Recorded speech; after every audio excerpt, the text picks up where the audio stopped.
कृष्ण ने अलग अलग मौकों पर अलग अलग तरह के कर्म को महत्व दिया है। कभी वो युद्ध से बचने को कहते हैं, तो कभी खुद अर्जुन से युद्ध करने को कहते हैं। आखिर उनके अनुसार धर्म क्या है? आइए जानते हैं। वैदेही, सद्गुरु, कृष्ण के अनुसार धर्म क्या है? कब किसी की जान लेना इंसान का धर्म होता है क्या? सद्गुरु, धर्म क्या है? कृष्ण के जीवन में बहुत लोगों ने उनसे यह सवाल पूछा था।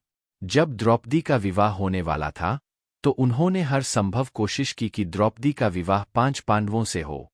उस वक्त द्रौपदी ने उनसे पूछा, आपको पता है धर्म क्या है? एक बार कृष्ण ने भीम से कहा था, हस्तिनापुर दुर्योधन के लिए छोड़ दो, चलो हम नया नगर बसाएंगे। इस पर भीम ने जवाब दिया, आप देशद्रोही है।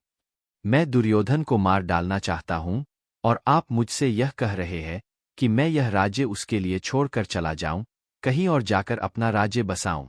अगर आप में सभी को साथ लेकर चलने की भावना है, तो आप अपनी बुद्धि से उस परिस्थिति के मुताबिक काम करेंगे। अगर आपकी मानसिकता सभी को साथ लेकर चलने की नहीं है, अगर आपकी सोच में तुम और मैं अलग अलग है, तो आप जो भी करेंगे वह गलत ही होगा। धर्म के बारे में आप क्या जानते हैं? अर्जुन और बहुत से दूसरे लोगों ने भी ऐसे ही सवाल उठाए। लोगों ने कृष्ण से पूछा, क्या आपको वास्तव में पता है कि धर्म क्या है? कृष्ण ने हर किसी को धर्म के बारे में विस्तार से समझाया। मैं उनके एक एक उत्तर की बात तो नहीं करूंगा, लेकिन उन्होंने सामान्य तौर पर यह कहा कि अभी इस पल के कर्म के मामले में धर्म क्या है, यह मैं भी नहीं जानता, क्योंकि कर्म परिस्थितियों पर आधारित होते हैं। हालांकि हम इसके बारे में सही गलत का फैसला करते हैं, लेकिन बाहर से देखने पर हम थोड़े बहुत गलत भी हो सकते हैं। लेकिन जब बात अपने स्वधर्म, जीवन में खुद का कर्तव्य की आती है, यानी मैं स्वयं अपने अंदर कैसे रहूं, तो उसके बारे में मैं पूरी तरह स्पष्ट हूं। किसी बुद्धिमान व्यक्ति के दिमाग में भी इस बात को लेकर 100% स्पष्टता नहीं होती कि उसे किस तरह से कर्म करना चाहिए। वह हमेशा अपने निर्णय को तौलता है। अगर आप बाकी जीवों के नजरिए से देखने की कोशिश करेंगे तो पाएंगे कि हम जो भी करते हैं, हमारा अस्तित्व, हमारा खानपान, हमारा जीवन, हमारा सांस लेना, सब कुछ किसी न किसी तरह से उन जीवों के साथ अन्याय ही है। तो इस तरह इस दुनिया में कोई भी कर्म न तो 100% सही है और न 100% गलत। आपको बस यह देखना है कि आपके कर्मों से ज्यादा लोगों का भला हो, और फिर उसी हिसाब से कर्म करिए। जब बाहरी क्रियाकलापों की बात आती है, तो उस पल के लिए उचित निर्णय लेना ही धर्म है। कोई यह तय नहीं कर सकता कि क्या सही है और क्या गलत। जब कर्म करने की बात आती है, तो 100% स्पष्टता सिर्फ एक मूर्ख या एक कट्टर इंसान के दिमाग में ही होती है। बाकी सभी लोग हमेशा अपने निर्णय को तौलते हैं कि क्या सही है और क्या गलत। कोई दूसरा तरीका ही नहीं है। इस सृष्टि की प्रकृति ही ऐसी है। अब आप किसी की हत्या की बात कर रहे हैं। जरा सोच कर देखिए, जब आप खाते हैं, तो आप किसी की हत्या कर रहे होते हैं। जब आप सांस लेते हैं, तो आप किसी की जान ले रहे होते हैं। जब आप चलते हैं, तो भी पैरों तले किसी जीव की जान लेते हैं।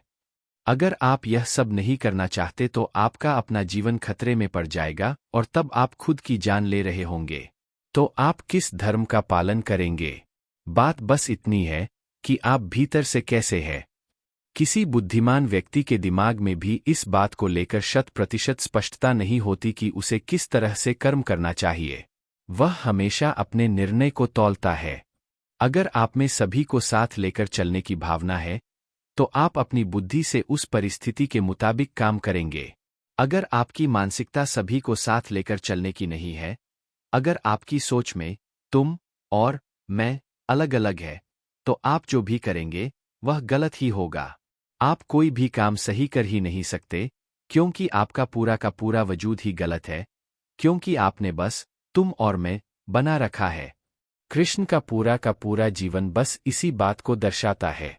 उनके जीवन में तुम और मैं नहीं था, बस मैं और मैं, या तुम और तुम ही था।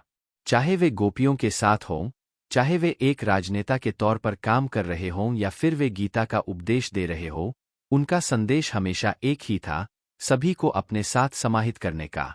एक बार जब सिर्फ मैं और मैं वाली बात आ जाए, तो कर्म तो बस परिस्थिति और उचित निर्णय से तय होता है। कोई भी कर्म 100% सही या 100% गलत नहीं हो सकता। लेकिन जैसा कि कृष्ण ने हमेशा इस बात पर जोर दिया और मैं भी हमेशा यही कहता हूं कि स्वधर्म यानी अपने अंदर कैसे होना है, इस मामले में आप 100% स्पष्ट हो सकते हैं।